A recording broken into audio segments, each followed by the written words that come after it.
tonight we're very privileged to have Dr. Scott Stripling, who is the director of the Shiloh dig in Israel, and so we'll be hearing a lot about that. And so before we get started, though, we're going to have our normal little silent prayer time for you to examine yourselves. And before we get started, I'll open in prayer, and then I'll turn it over to Scott. All right, let's bow our heads.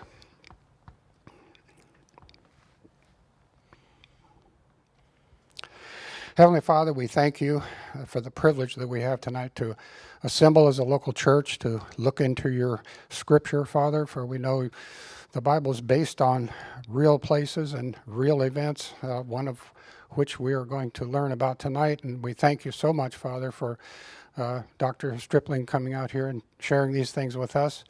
And we pray that you will help us concentrate on what he has to say tonight, and that everything we do tonight will be to your glory. In Christ's name we pray. Amen.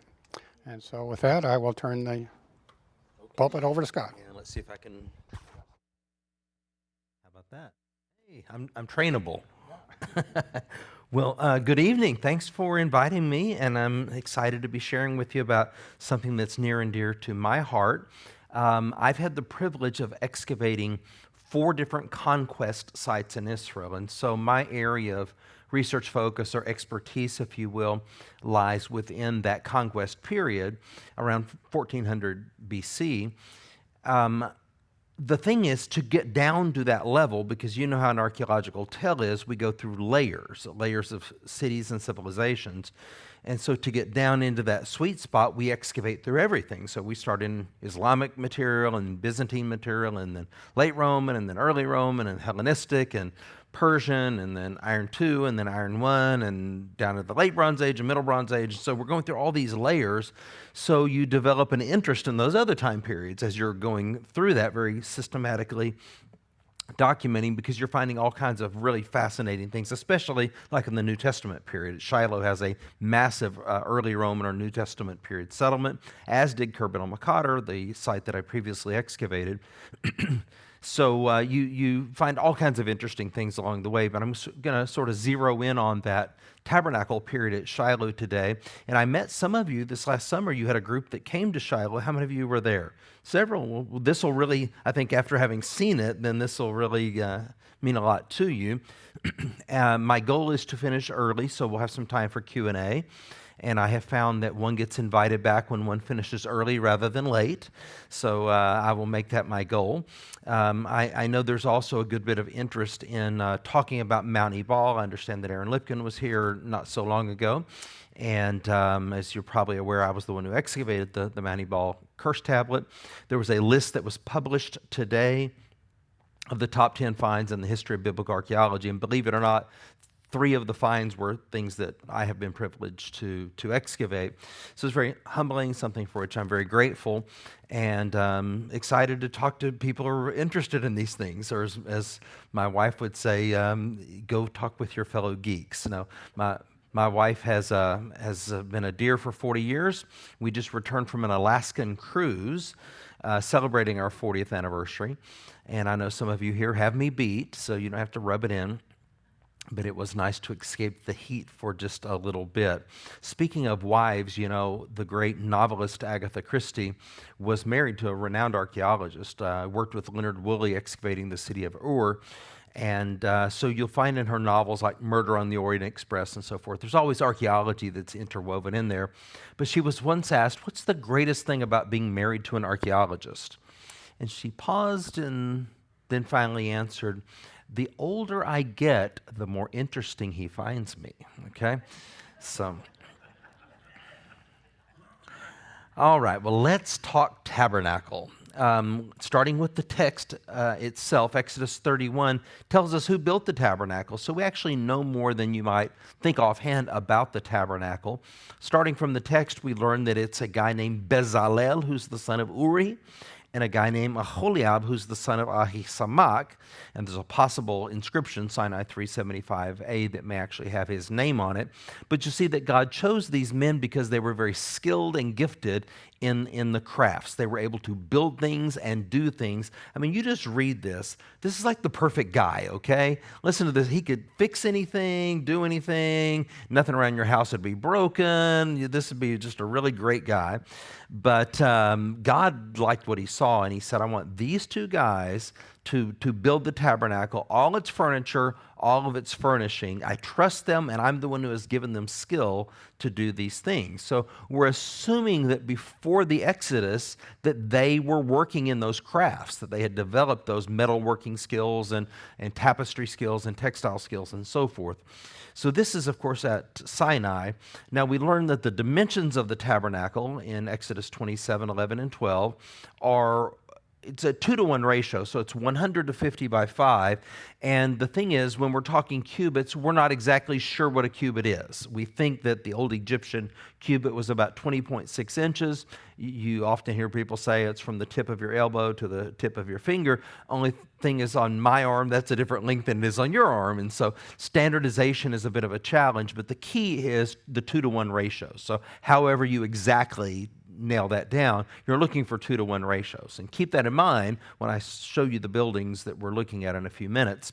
Now, if you break that into meters, which is what we use in excavations in Israel, it's 52 by 52.32 by 26.12 by 2.66. So it's a significant size to the tabernacle structure. And of course, you have a holy place and a most holy place. And within sort of moving from the courtyard, where you're going from secular space to sacred space, and the further that you go in, you're increasingly entering into sacred space. Now, Joshua 18:1 tells us that the whole assembly of the Israelites gathered at Shiloh. The word Shiloh just means like tranquility, peace, sort of the cousin of shalom. And they set up the tent of meeting there, the Mishkan, and the country was brought under their control. Now, it was also there in the entrance to the tent of meeting that Joshua distributed the tribal allotments to the 7 tribes that did not have their land allotments. They're given to them there. Of course, they have to go out and possess their possessions at that point. Overall, we have 32 mentions of Shiloh in the Bible, and it's not just clustered into a single narrative, but these are spread out in Joshua and Judges, 1 Samuel, 1 Kings, Psalms, and then in the book of Jeremiah. Many people would also look to Genesis 49, 10, and 11 as another possible reference. That's a difficult textual issue, whether that's in the original text as Shiloh or not there. Why Shiloh? Well, we might think Joshua was from the tribe of Ephraim, and Shiloh was in Ephraim territory. It's also centrally located. Shiloh was, I believe, part of the Shechem city-state in the late Bronze Age geopolitical scheme. So before the Israelites arrive, you have all these Canaanite city-states, but they're really under Egyptian control completely. And we know this from the Amarna letters, a series of 382 clay tablets that are from the early 14th century BC during the reigns of Amenhotep III and Amenhotep IV. And it's a series of correspondence from these Canaanite rulers back to Pharaoh, begging for help because they're being overrun by the Habiru, Habiru. Now, there are no vowels in Hebrew, so when you subtract those vowels, that leaves you the HBR. They're crying out to Pharaoh, the HBR are overrunning us. Everyone's defecting and going over to their side. So there's all of this uprising, and it's perfectly consistent with what you read in the biblical text. And one of them even mentions Shiloh, as I'll get to at the end. So here's what you have going on. You have the Jerusalem city-state in the south. You have the Hatzor city-state in the north. You have the Megiddo city-state closer to the coastal plain, and the Shechem city-state. So these are significant polities. You've got the primary area and then the smaller sites that are associated with that.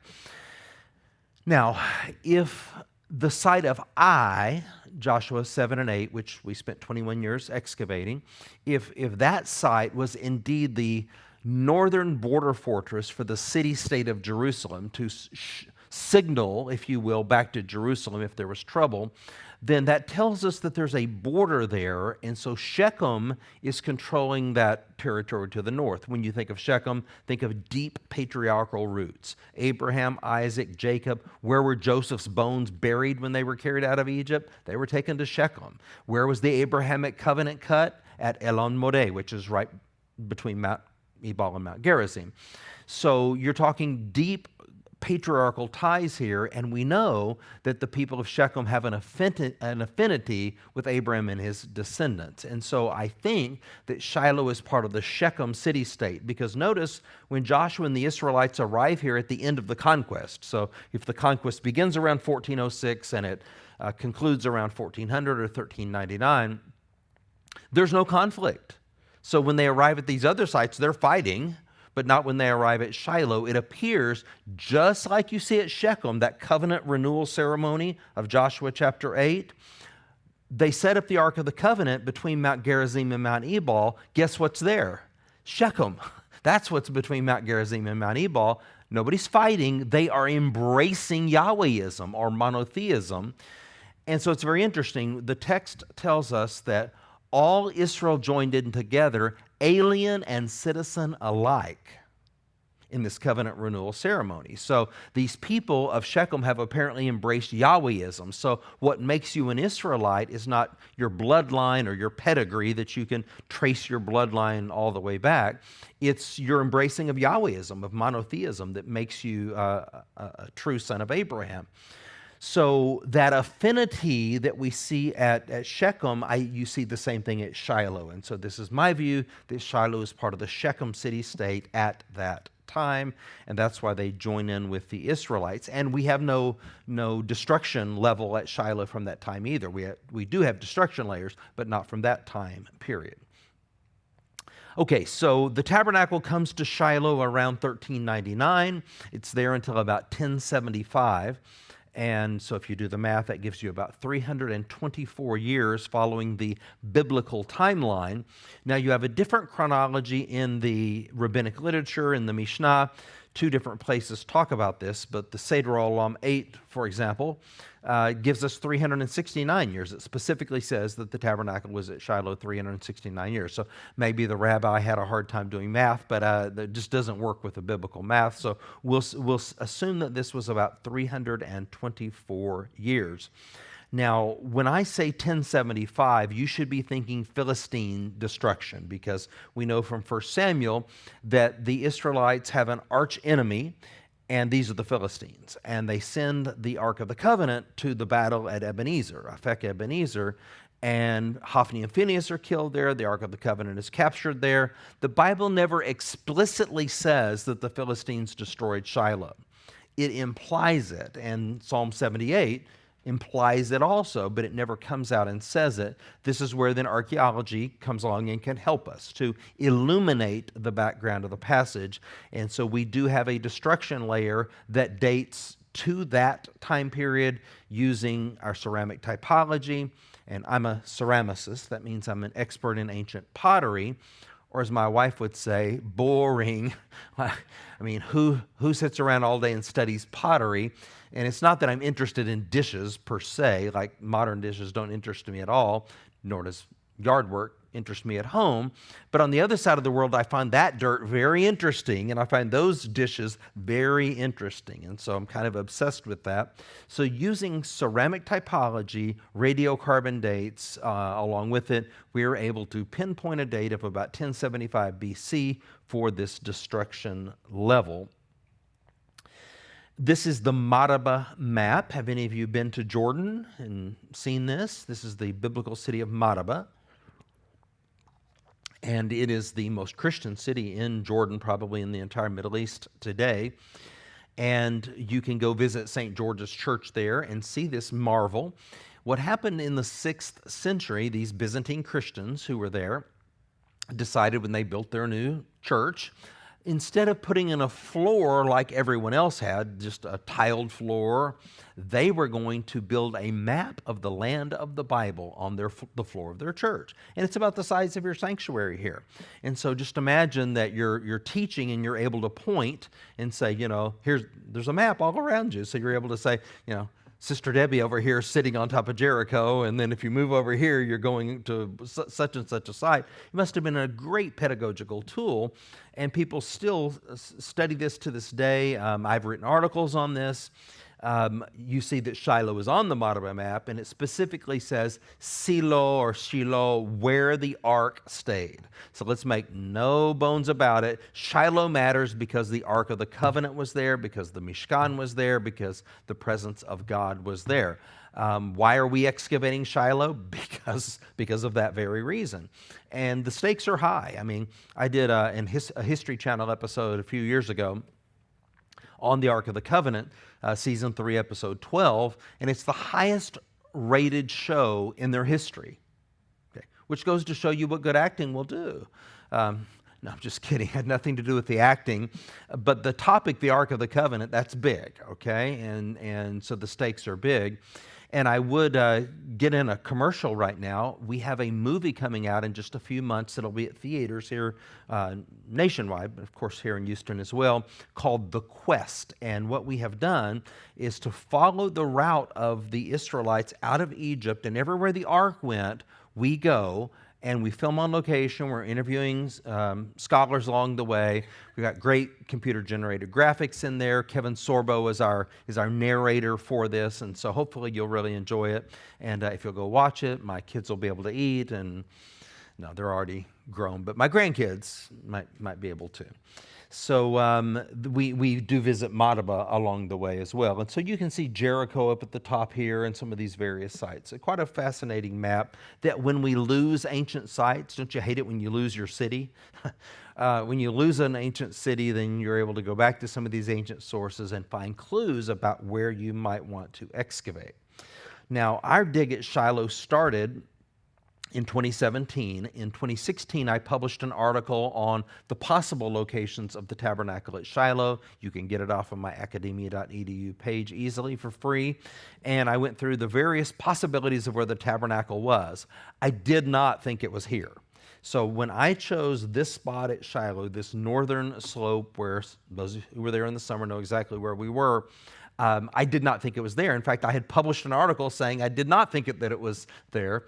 And goes to show you what I know, because where I drove the first stake into the ground, it turns out to be right where the tabernacle was located. And so if you would have asked me in my perfect world, Scott, what would you like to find in the Shiloh excavation? I didn't know if we'd be there 5 years or 25 years excavating. We've already done 7, probably have 5 more that we're going to do.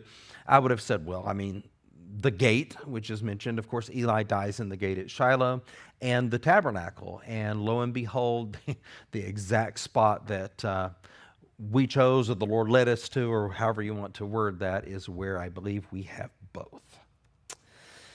So here's an interesting conundrum. We have this issue of the tabernacle being a tent made of animal skins, and then we have the biblical and the extra-biblical sources telling us that a permanent structure was built at Shiloh. So let's think about that for a minute. In 1 Samuel chapter 3, and then we have 2 Mishnaic sources, the Zebayim and the Seder Olam, that both tell us that there was a permanent structure, quasi-tabernacle temple that was built at Shiloh. So let's look at 1 Samuel 3, 13 and 15. The lamp, probably the menorah of God, had not yet gone out, and Samuel was lying down within the temple of the Lord. Now, up to this point, we've been reading about the tabernacle, and now we get the word temple, suggesting permanency, where the ark of God was. Then in verse 15, Samuel lay until morning, then he opened the doors, delet in Hebrew. Now, wait a minute. The tabernacle doesn't have doors. They're curtains.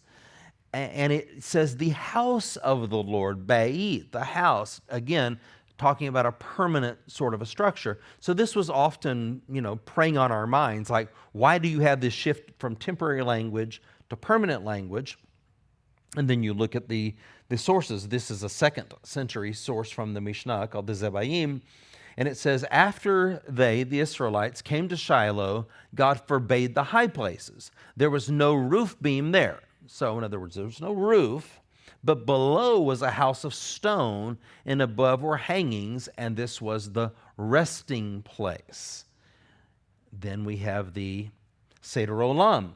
Shiloh's sanctuary had stone walls covered by tapestries. Israel worshipped in it for 369 years before its destruction. So, before we ever start digging, I've got the biblical text in 1 Samuel 3, and then I have 2 Mishnaic passages that are suggesting that a permanent structure. So, it was on my radar.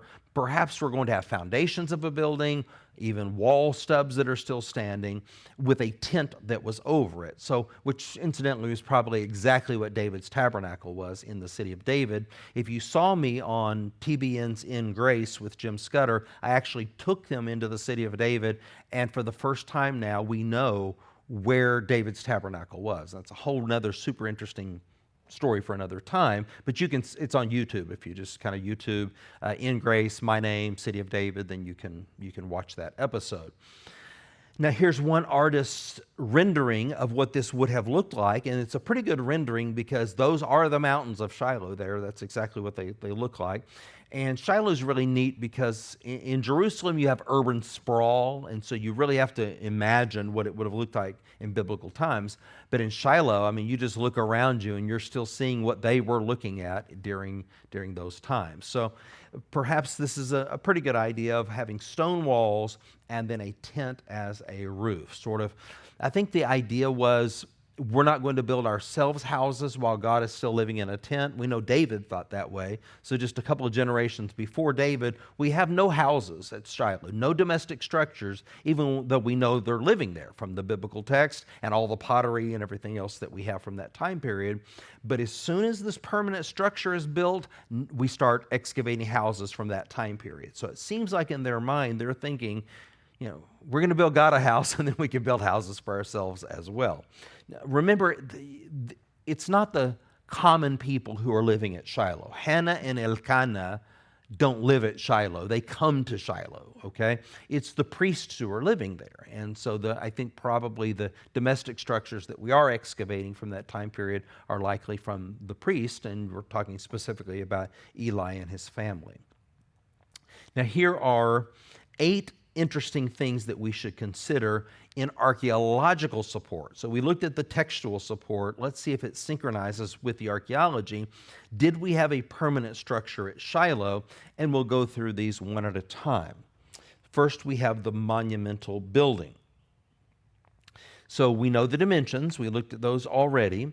This building is east-west. The Bible says that the tabernacle was east-west. And so back in season 1, we began to excavate this building, and we began to see our wall 10 emerge.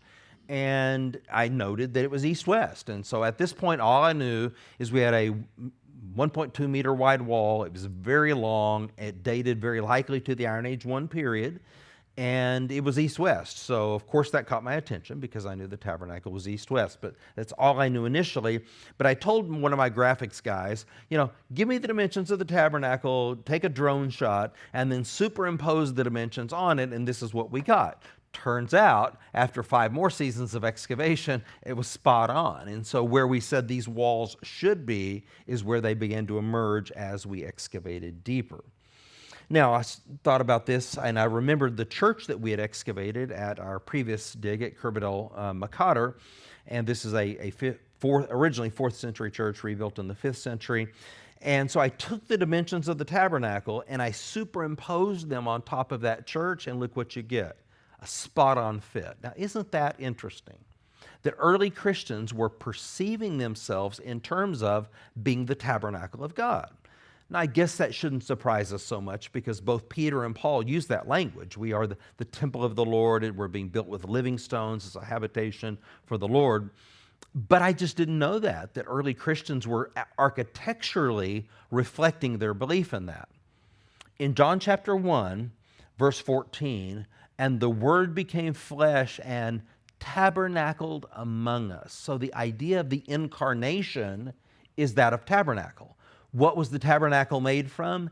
Skin. So in Greek, the word is skene, the tabernacle. Skin, skene. And so the word, Christ, the incarnation, took on flesh and tabernacled among us. So I would suggest to you that the better we understand the tabernacle, the better we might understand the incarnation and how we interface with our Savior. Now, as we excavate, of course, we track everything, and we have to understand which loci attach to which strata so that we can accurately recreate the site, and that's what it's all about. The goal of archaeology is not excavation. The goal is publication. If all I do is excavate a site and I do not publish it, I have destroyed the evidence and made it inaccessible to others. You see, this is a big problem. And historically, we have had people, it's a lot more fun to excavate than it is to publish. That's the hard work. And so some guy digs, and all of a sudden he dies, or she dies, and has not published. All of that, we've destroyed the evidence of the biblical record then at that point. And so our burden, our responsibility is to do that. And so that's a very high priority for me. So as we go, we track everything that we're excavating. We're recreating it in various ways. And then I have a co-director, I have an assistant director, so that if something were to happen to me, ideally they know everything that I know, and they're empowered then to make sure that this would happen in my absence. Now, we have 16 different universities that are participating in our consortium at Shiloh. This last summer, we had 222 registered volunteers, plus about 150 occasional volunteers. So about 400 people digging with us. It is now the largest excavation in the world.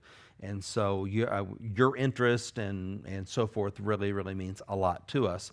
So my students come with me, and students from other universities, and then this is sort of what we learn in the classroom. Then we're able to go out into the lab, and this is our laboratory, and then we're able to put it into practice when we get into the field. And anyone can come, by the way, anyone of any age. Someone asked me yesterday if he was too old. I told him I prefer older volunteers. I mean, they're already accustomed to pain and suffering, so they tend to do very well. So I'm leaving on Tuesday for Europe. I'm going to be speaking in Copenhagen, Denmark, and then in Stuttgart, Germany at 2 archaeology conferences. And this is what I'll be sharing while I'm there. So I'm kind of practicing on you tonight.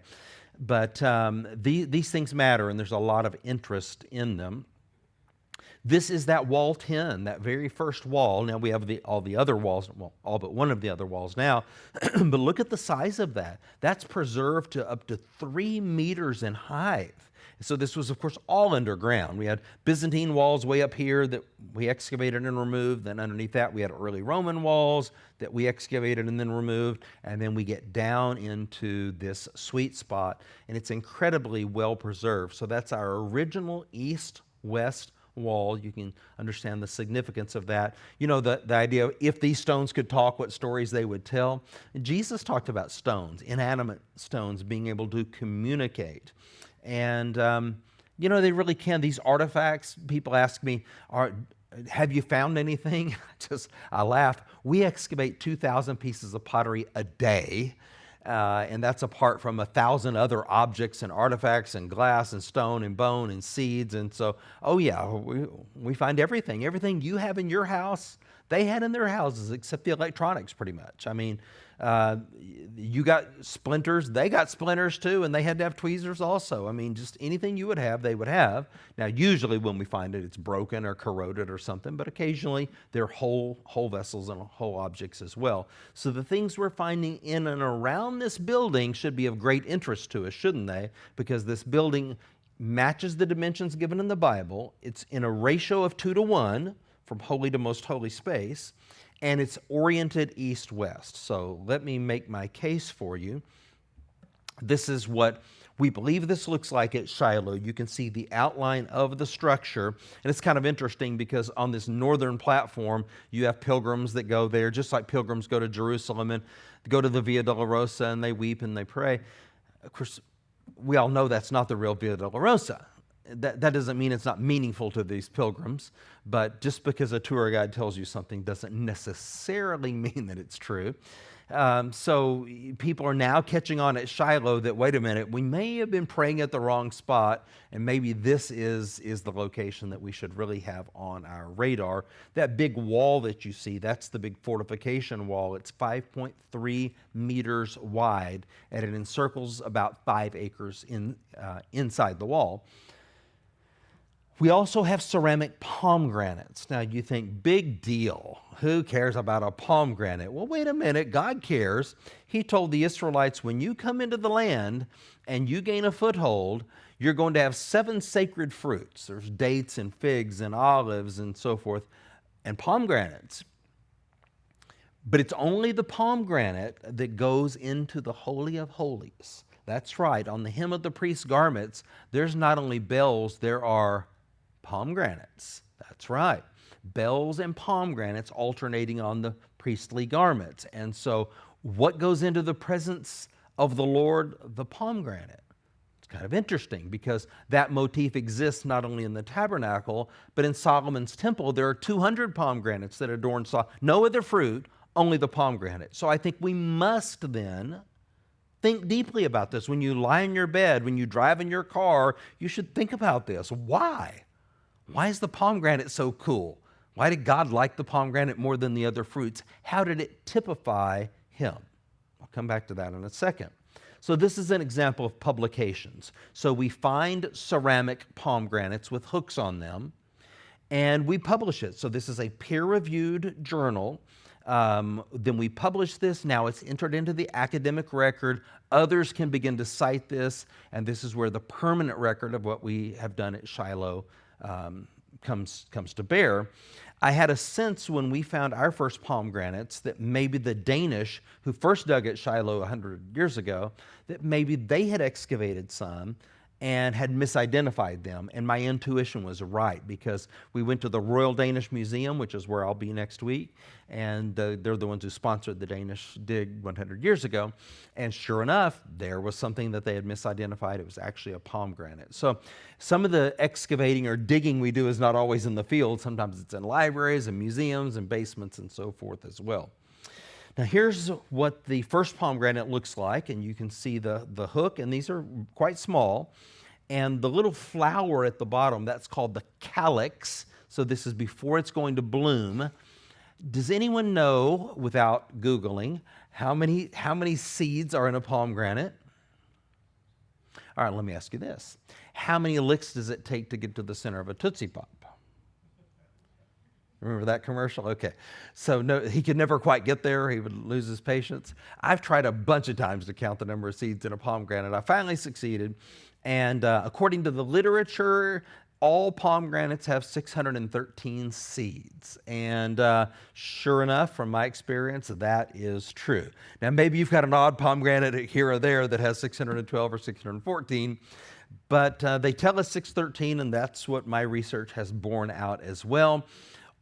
I don't know what that means, but I think we should think about the 613 commandments in the Hebrew Bible, and maybe this is why the pomegranate had a special significance. It's also a delicious fruit. I think it must have something to do with fecundity, which is the potential for fertility, for reproduction. In the ancient world, in the biblical world, it was all about fertility. Your crops have to be fertile, your animals have to be fertile, your wife has to be fertile. You don't survive without fertility. And so this idea, that's why Hannah, the whole Hannah story at Shiloh, this is why she's in such anguish, because she has not been able to have children. And so she goes in desperation and cries out to God. Take Hannah's prayer in 1 Samuel 2, take Mary's Magnificat in Luke chapter 2, and set them side by side, and they're almost word for word, the prayer of Hannah and the prayer of Mary.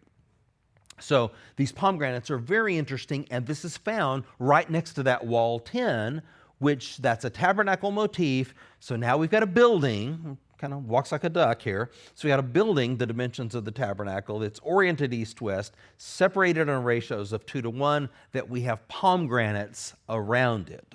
Nowhere else in Israel do you have ceramic pomegranates except at another site, another Levitical site called Yokneam, Levitical site, and in Jerusalem, and that's it.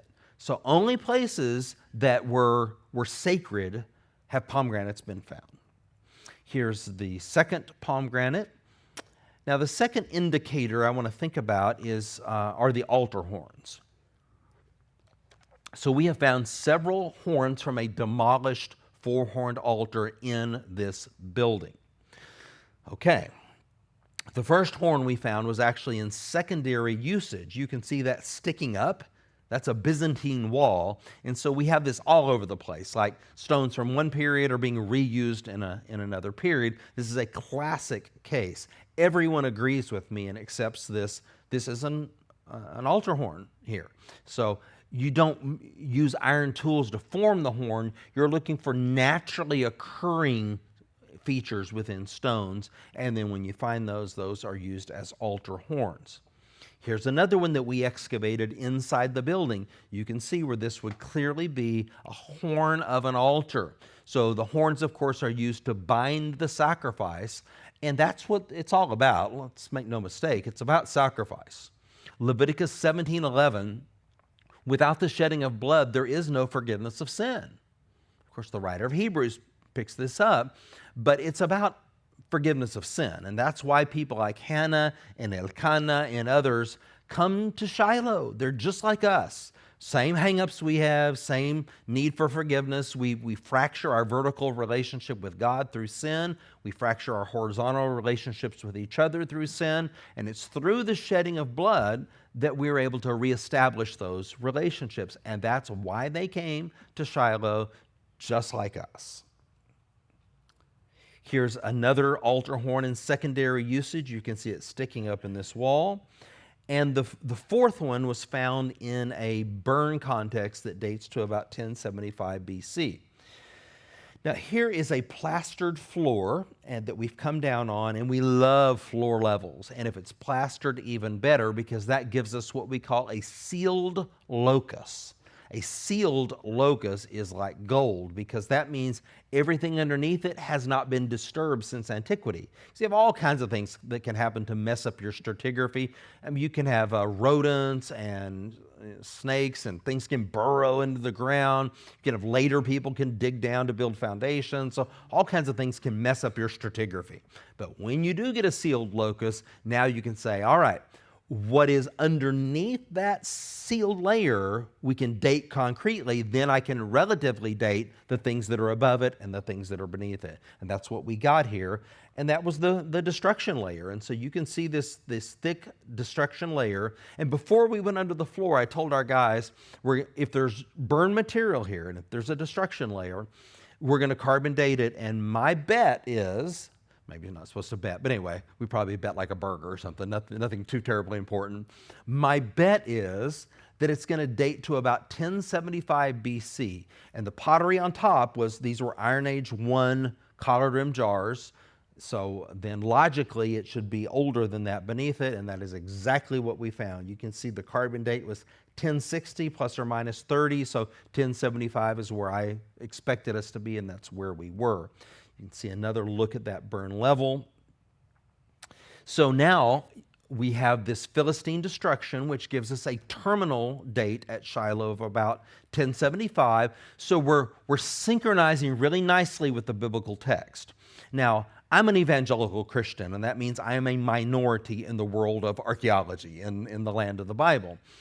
And what these students are told, PhD students, for example, at the 6 Israeli universities, you can't trust the Bible. It's not a reliable historical source. You don't take it seriously, which is kind of weird because they'll take the Egyptian literature or the Mesopotamian literature, and it's innocent until proven guilty, but the Bible is guilty until proven innocent. It's mythology. You don't take it seriously.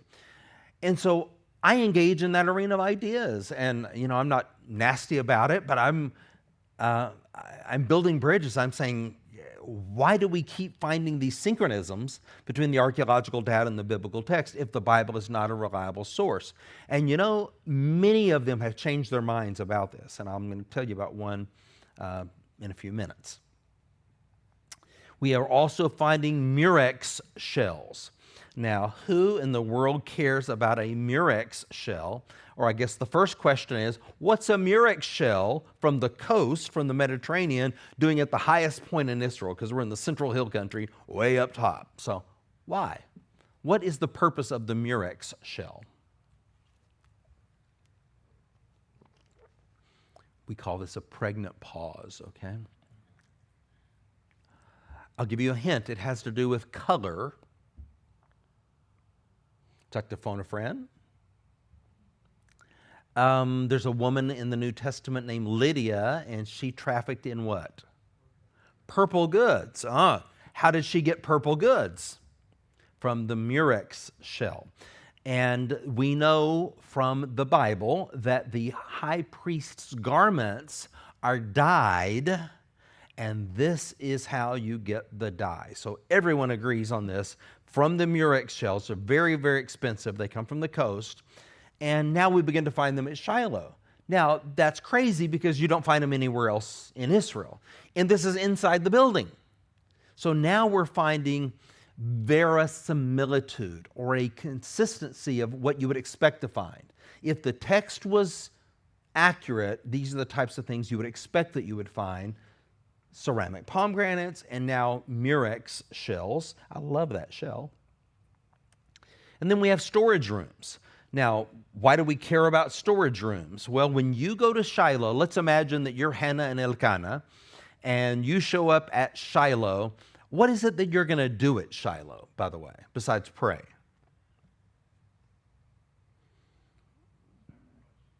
You're commanded in the law of Moses to tithe.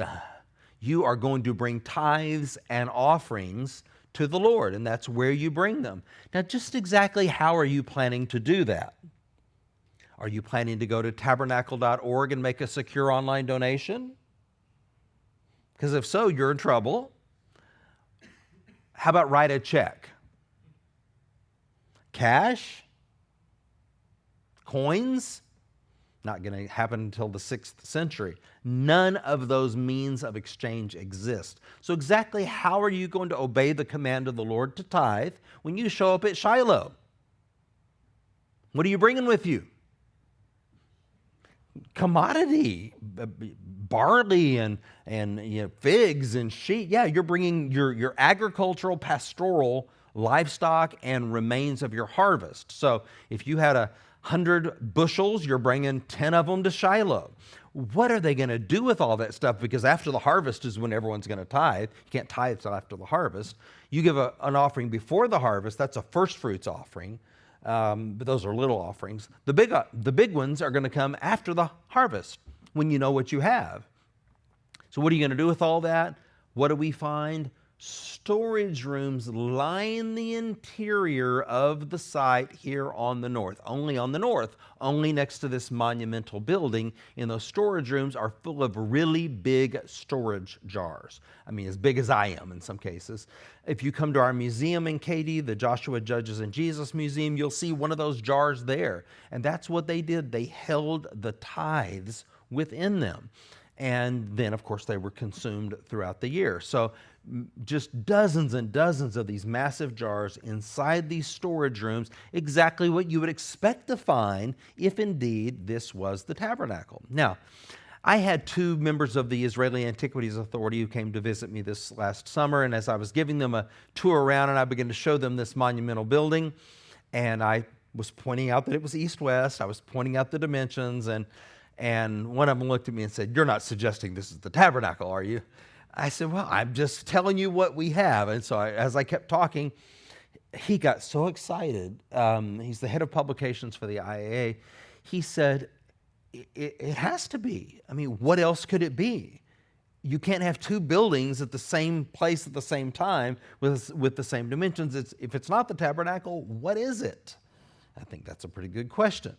So you can see these clusters of storage rooms next to this monumental building. And here is a nice look from above down into those storage rooms. So that's your big wall there. And then there's your storage rooms that line the interior of the site. Some of those walls over them are from different time periods. So you just trust me that those walls that are perpendicular to the fortification wall are the storage rooms that date to the tabernacle period at Shiloh. And what do we get out of them? There you go. Collared rim jars. Now, ladies and gentlemen, if you go to a site in Israel and you have no pig bones at that site in that stratum, and you have 4-room houses, and inside those 4-room houses you have collared rim jars, guess what you have? You have Israelites, okay? These are the ethnic indicators of your ancestors. That's the type of jar that they use that is ubiquitous. That's the signature of the Israelites, the collared rim jar. What do we find inside those storage rooms? Dozens and dozens of these collared rim jars. Here you can see some of the elevations that we take. We try to record everything as we go. You can see me sitting outside that wall, just how massive the stones are in the fortification wall. We also have a favisa, which is a sacred bone deposit. And if you go due east of this monumental building, like just from me to where the lady is in the back there, or maybe to the back wall where that red couch is, you'll come upon a massive bone deposit with about 100,000 bones in it. They are all bones from the biblical sacrificial system. Now that's interesting, isn't it? And mixed in with them is pottery from the time of the tabernacle, and lots of riches and wealth and gold. That's right, gold. You know, most archaeologists work their whole career and they never excavate gold. Gold is very rare. And we find numerous gold pieces, offerings within this favisa. This isn't just any garbage dump. These are the remains of the sacrificial system that we are now excavating. That's mind-boggling. And this is in our Area D. Everybody wants to work in Area D. And there's another beautiful look at it. You can see the sun rising in the morning. Now, if you are going to go with me this summer, you're going to have to be able to get up early in the morning because we beat the heat. We start early, but boy, do you get a payoff. And when you see the sun come up over the ridge, you think by that point your coffee is kicked in, your Advil is kicked in, and you think life is good. I can do this. This is going to be fun. Here's some of those bones. You can just see that, of course, we have a zoo archaeologist on our staff, and so his job is to sort all these thousands of bones. We know which animal it's from, which bone it's from. We're disproportionately, by the way, from the right side. More bones from the right side than from the left side, which is a biblical indicator. The right side of the animal is the priest's portion. So each one of these bones is talking to me. They're telling me a story. The pottery, the bones, the stones, they're all inductively giving us a picture of what life was like in biblical times at ancient Shiloh. And remember, Jerusalem is still a pagan city at this point for 3 centuries. That's a long time. If you want to connect with God, you don't do it in Jerusalem. You go to Shiloh. Here's some of the pottery from the period of Joshua. This is what we would call a bichrome, in a bowl with bichrome interior concentric circles. That is a telltale sign for what we call the LB1B, LB2A horizon, or around 1400 BC, if you want to put it in simple terms. But boy, when you see that mixed in with those bones, you're looking at direct chronological evidence of the sacrificial system at Shiloh. Here's a chalice from that period. Also, chalices are very cultic. Here's some of the gold. This is an 8-pointed gold star. And we have a number of these that we're excavating. And other star motifs as well. Perhaps this is the Numbers 24 star motif of the Messiah who's going to come. Can't know that for sure, but that's something that's on my radar. Here's that same star after it's been cleaned. Everything we excavate, we have a person on our staff who's a conservator, and so she professionally cleans everything for me. Some of it needs to be treated chemically so that it doesn't decompose. And so again, it's my responsibility to make sure not only is it excavated correctly, but that it's recorded correctly and that it's stabilized. We restore all the walls. We do conservation at the end of the season. So our goal is that for generations after we're gone, that people will be able to come and see what the Lord did in that place. And then we have the gate of Shiloh, believe it or not. This came about serendipitously. This is our architect, Lane Rittmeyer, probably the world's leading expert on the Temple Mount. If you search his name, you'll see what I'm talking about. And Dr. Mark Hassler, they're asking themselves a perplexing question. Why do we have a hole in the wall? Why is there a gap here? The whole point of the wall is to keep people out. And we have this gaping hole in this entrance into the city. That seems like it's a gate. And so at this point, we didn't have other evidence, but we began to track this. And sure enough, with each season, we got more and more evidence that we had an entrance into the city here. Now, this was strange because most people thought it would have been on the south. Here's a socket stone, like a lower socket stone, which is what you would expect to find in the gate, and then a smaller upper socket stone nearby. So you're getting this idea that maybe we've got a gate here. And then this last season, just a few months ago, look at these piers here that begin to emerge parallel to a massive Bronze Age wall. And now we begin to see what the gate complex looked like. When you read in the Bible about the gate, don't think like a door, like a swinging door. A city gate is like the size of your sanctuary here. There's 3 chambers on one side, 3 chambers on the other side, and you pass through the middle of it, and there's a door on each chamber. So it's a whole complex that takes place. Many things take place in the city gate. The archives are there. Justice is meted out there. It's a flea market, if you will. People can come and barter, buy and trade within the city gate as well. This is what I believe it looks like. We'll clarify this in coming seasons. But you come into the outer gate, which leads you into the inner gate. And where does that lead you? Right to that monumental building. Do you see the logic to it? I mentioned earlier the Amarna letters. El Amarna 288 talks about the gate of Shiloh. Behold, Turbasu, this is the Egyptian governor, was slain in the city gate of Shiloh by the Habiru, by the way. The king did nothing. Pharaoh did nothing. Behold, servants who were joined to the Habiru smote Zimreda of Lachisu. This is Lachish, another famous city at the time. And Yaptihada was slain in the city gate of Shiloh. The king did nothing. Why has he not called them to account? You see, Pharaoh never answers a single one of these Amarna letters. Either he's unwilling or he's unable. And I suppose if you just lost your military, and I suppose if you'd lost your labor force, and I suppose if you'd suffered a series of ecological disasters, that you might have difficulty responding as well. We also have a northern approach road. You can see where this leads coming up from the modern Highway 60. I understand that just like a week ago, a movie came out called Highway 60. In fact, your pastor called me today and was telling me about it. I hadn't even seen it yet, but I mean, Highway 60, I know better than I know Houston. So you're on Highway 60 here, and you look up and you can see this approach road. That approach road leads you to that gate, and that gate leads you to that monumental building, and that monumental building leads you to that bone pile, that favisa. Now, we have many small finds, of course, you can imagine. We wet sift everything. We have created a state-of-the-art technology where we wash the matrix. We don't just dry sift it, we wash it. We built our own water tower. And so it's this state-of-the-art facility. And this means for every one small find that we used to find, we now find 4. We went back through the Danish dump pile from 100 years ago. For every one scarab or bula that they published, we found 4 in their dump pile.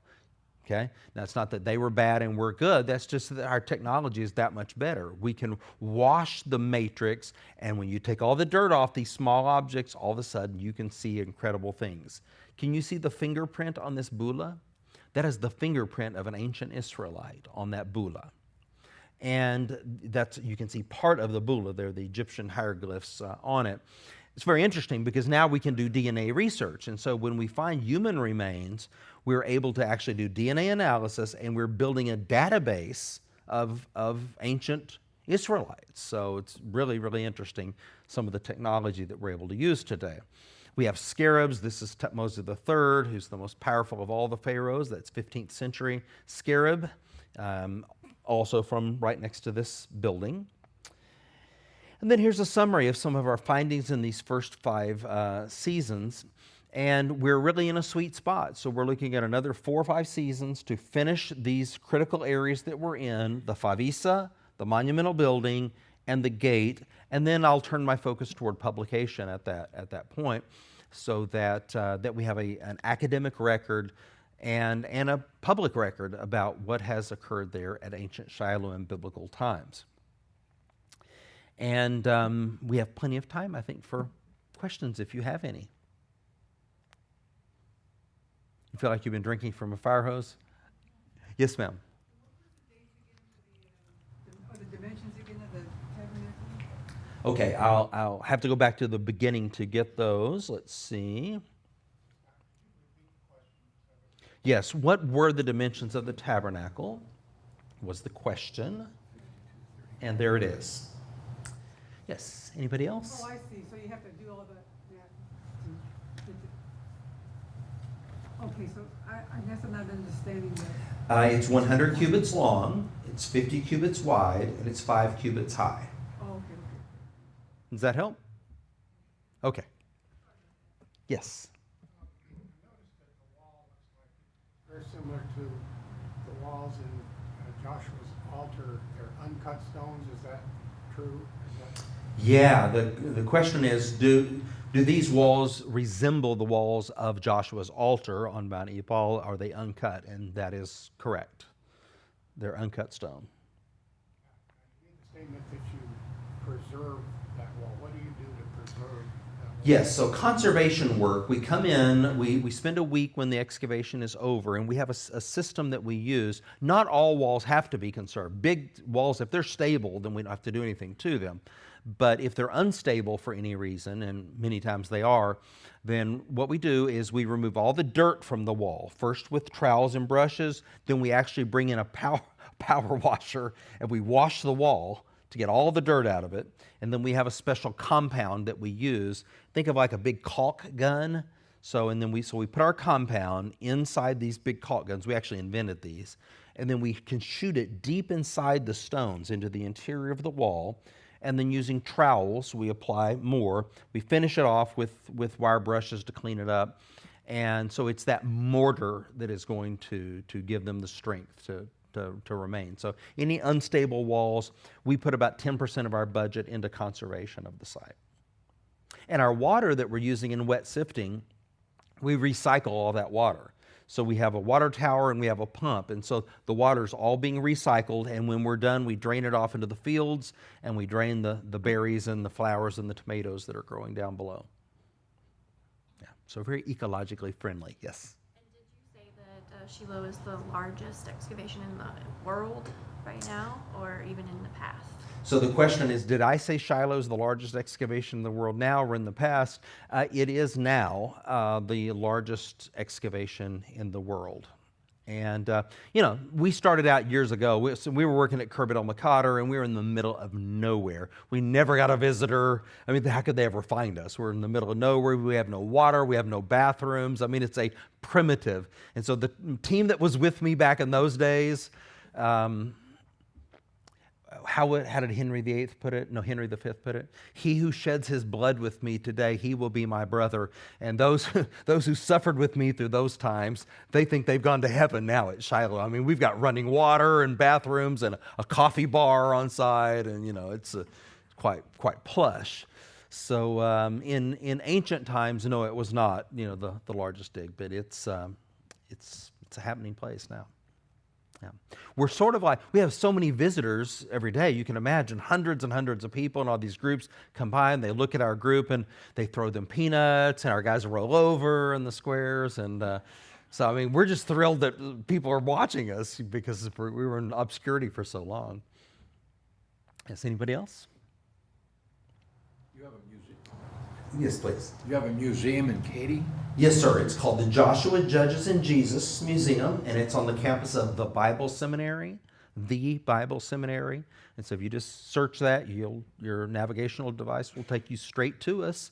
And you can go to our website, thebibleseminary.edu, and schedule a guided tour if you'd like to have a guide, if you want to bring a group, or you can just come on your own anytime that you would like. And some of you have been there, and it's quite good. We have a couple today drove in from Louisiana to go to the museum. We have people come from all over the U.S. and all over the world, so hopefully you'll take advantage of it. It's free. Yeah. Yes, Bryce? One more comment about the pomegranate. I seem to remember, and I'm not sure if it was a pomegranate, but I think it was, is that when you cut it, that the seed structure has to do with that Fibonacci sequence, the golden ratio. Have you ever seen anything about that? Yeah, I don't know enough to speak intelligently about it, about, what happens when you cut it. Yeah. So I'll try to educate myself better. Yes, ma'am. Did a priest or a prophet died in front of the wall of Shiloh? Eli, did someone die at the wall of Shiloh? Eli, 1 Samuel 4, he died in the gate. So when he got the news that his sons, Hophni and Phinehas, had been killed at the Battle of Ebenezer and that the ark had been captured, he fell over backward and died. He was quite advanced in age at that point. And his daughter-in-law is giving birth literally in the process of giving birth. So imagine this domino of events. You've got the Ark of the Covenant is captured. You've got the defeat of the Israelites. You've got the deaths of Hophni and Phinehas, scoundrels. They're probably better off without them. And then this runner comes all the way back. And incidentally, it's 26 miles from Ebenezer to Shiloh. So he runs all the way back. Get it? It's a marathon. So he runs all the way back and gives this news. Eli dies, and then his poor daughter-in-law is in labor, and so she gives birth, and they name the poor kid Ichabod, yeah. So the glory of the Lord is departed. But he actually, if you keep reading, just kind of search his name, he pops up later in the narratives. He's actually wearing the ephod, and so he's a direct descendant of Eli, and so apparently he plays some priestly function, although not at Shiloh. Jeremiah 7:12, incidentally, is my new favorite verse, so you might want to make it yours. Jeremiah 7:12 says, "Go now to Shiloh." There you go. Yes. How do you become a volunteer? How do you become a volunteer? That's a great question. DigShiloh.org is the website. DigShiloh.org. All the details are there, costs, all the specifications. And we have tours also that are built into the dig. So like you can do a pre-dig tour and then stay for the first part of the dig, or you can do the last of the dig and stay for the post-dig tour. And so there's a lot of options, but it's all at digshiloh.org. And literally, we're equal opportunity. We have people who are really old and people who are really young and everything in between. About half of them are students, half of them are retired folks, and people of all abilities. And I really enjoyed kind of putting the whole team together, finding out there's so many skills that you'll find that people have, life skills, and just kind of getting those skills. Someone's an artist, and then somebody else, is a photographer, and just getting all that working together for a common purpose is very meaningful. Yeah. Yes. You mentioned earlier how this is changing what some of your peers think about the Bible. Can you share something? Yeah, so I'll give you a good example. Adam Zertal, who was the excavator of Mount Ebal, was an atheist, if you will. I mean, he grew up in a kibbutz and had no awareness of God and never even read the Bible. If you can imagine excavating biblical sites and you've not even read the Bible. So he didn't even know what he was excavating at Mount Ebal. And once he became aware of that, he began to read the biblical text. One of his volunteers showed it to him. He was transformed. I mean, he was transformed. He was a professor at the University of Haifa, typical university professor. And now all of a sudden, Adam's walking around with his Bible, and all he wants to talk about is Bible and archaeology. I mean, it was a crisis in academia. It really was. Like, what are we going to do with Adam? We can't just have our professors going around talking like this, But he became an ardent believer in the historicity of the text, and there are others as well. Had one Israeli archaeologist, I won't tell you which site, but she was excavating. I happened to be there with a group. She saw who I was. She said, "Oh, pulled me off to the side. She said, "Oh, Scott," she said, "I'm following what you're doing. I'm so excited." She said, I believe the same thing you do." She said, "I'm a believer, but don't tell anyone." So, yeah. Yes, ma'am. We were there in June, and where the tent was, is that where they think the Ark of the Covenant is buried? Where the tent was, I'm not sure. Tent there's one major tent that was up on the hill there. Well, I wasn't there, so I don't know to which tent you're referring. I'm sorry. That's all right.